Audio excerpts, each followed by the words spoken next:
Hello guys, Brad here with another fragrance review. Today I want to talk about a mini fragrance that I recently purchased and wore, and it is called Paul Smith Men.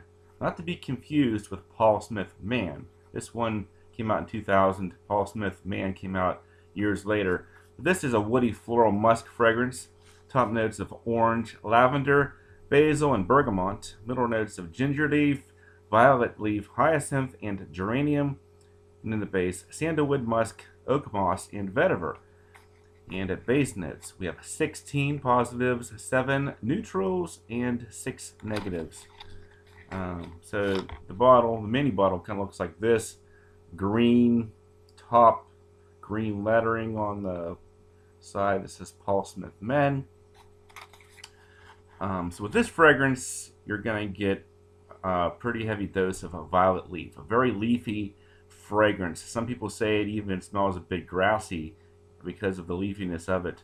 So violet leaf, not ginger leaf, adds to the leafy feel, but gives it some spice as well. A little bit of a ginger spice. The citrus from the orange and the bergamot keep it fresh and a little sweet, kind of take out some of the bitterness of the leafy notes. So all in all, a very nice, refreshing, green, leafy fragrance for the spring.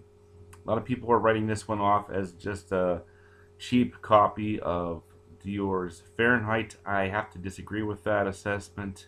Fahrenheit, as you know, does have a lot of violet leaf in it, but this one I think is more of a green, leafy, fresh fragrance. Well, Fahrenheit, more of an animalic take on the violet leaf with the petrol and so on, cedar wood. I would say maybe this one would probably be good for people that like Lacoste's Essential as well, which had a tomato leafy note in there. So think along those lines: violet leaf, Lacoste Essential, anything leafy, fresh, citrusy, leafy. So that's pretty much what you get with Paul Smith Men. Great fragrance, highly recommend it. Scores 7.5 out of 10 for the smell. That was pretty nice. Protection, longevity. This is where it gets a little spotty. I give it 6 out of 10.